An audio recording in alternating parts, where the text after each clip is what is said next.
Selamat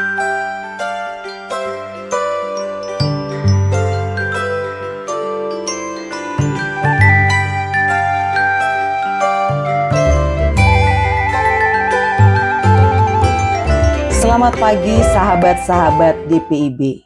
Jumpa lagi dalam program Morning Call GPIB bersama saya Pendeta Desi Watimena Kalalo yang saat ini ditugaskan di GPIB Jemaat Taman Sari Salatiga. Besar harapan saya, sahabat-sahabat terkasih ada dalam keadaan baik karena pertolongan dan perlindungan Tuhan. Nah, untuk mengawali hari ini dalam setiap aktivitas karya kerja layan kita bersama, saya ingin mengajak sahabat-sahabat GPIB untuk membaca dan merenungkan kebenaran firman Tuhan. Untuk mengawalinya, mari kita bersama satukan hati kita di dalam doa. Kita berdoa. Ya Allah Tritunggal, di hari baru pemberian-Mu, kami menghampirimu dengan ucapan syukur atas kesempatan hidup yang Engkau berikan bagi kami. Mengawali setiap karya kerja layan kami hari ini, kami hendak merenungkan sebagian dari firman-Mu.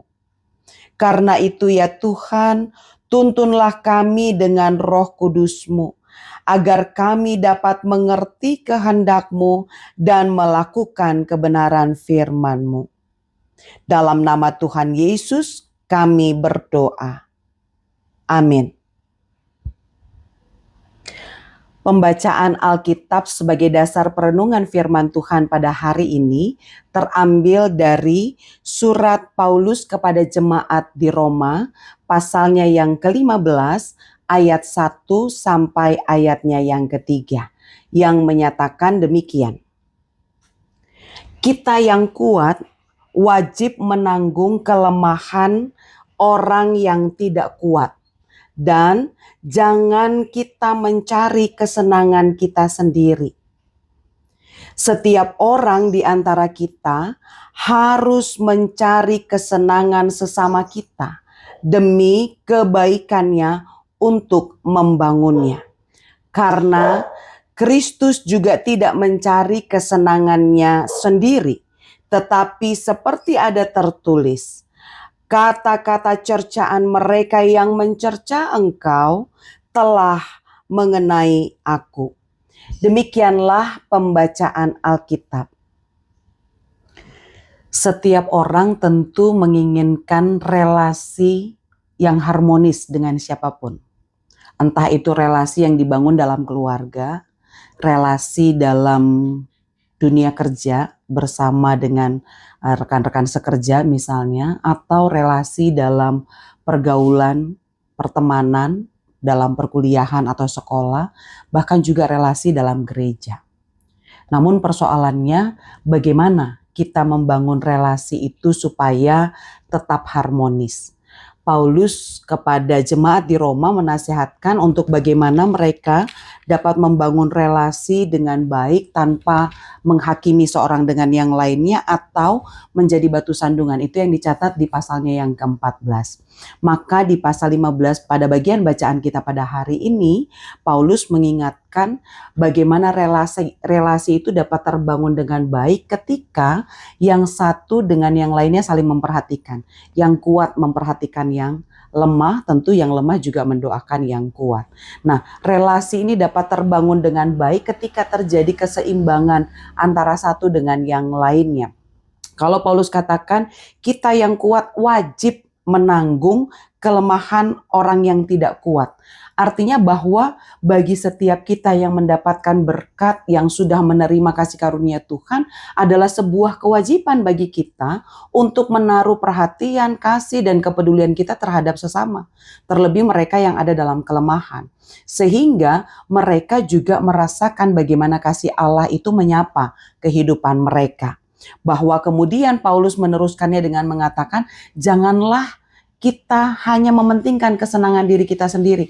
Kalau kita sudah menerima kasih karunia dari Tuhan, bagikan itu juga kepada orang lain. Jangan karena merasa bahwa kita sudah diberkati oleh Tuhan, kita sudah mendapatkan kecukupan dari Tuhan, ya sudah yang penting saya oke. Orang lain mah nggak peduli begitu. Nah, justru panggilan kita sebagai orang-orang percaya adalah bagaimana kalau kita juga mau memperhatikan, menaruh kasih kepada mereka, terlebih-lebih kepada mereka yang lemah.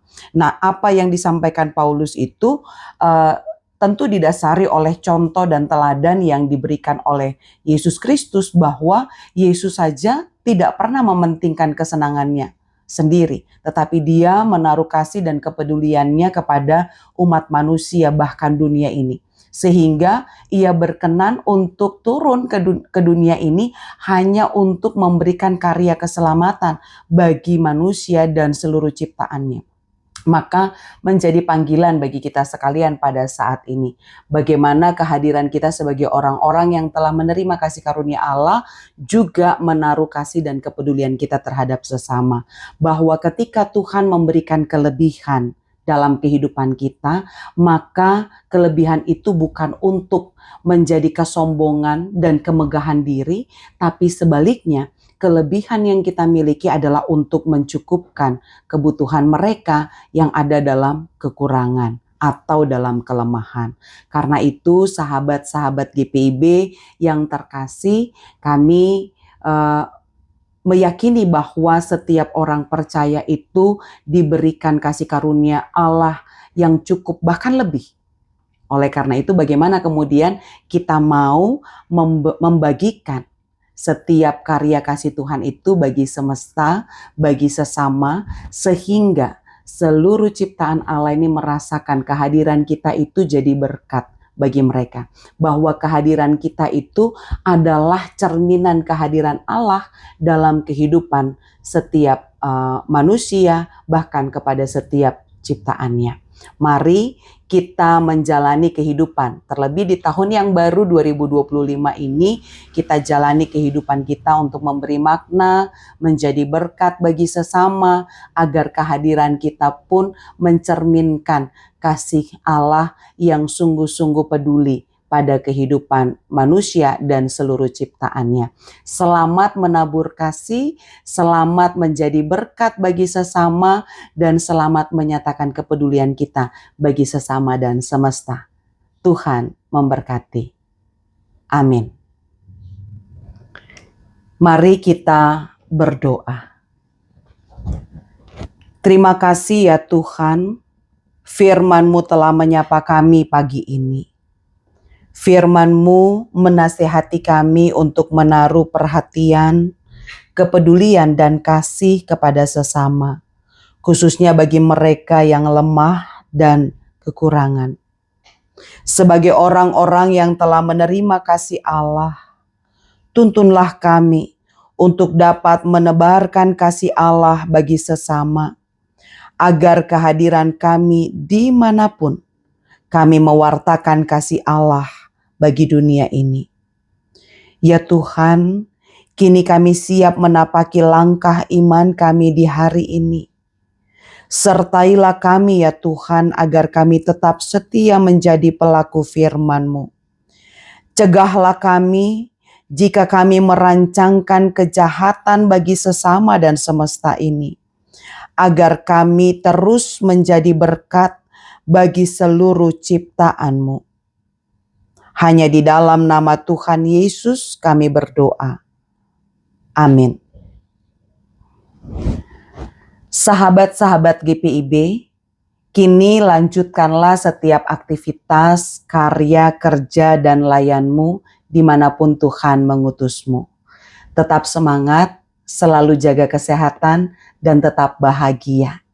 Kiranya kasih Yesus Kristus menyertaimu senantiasa.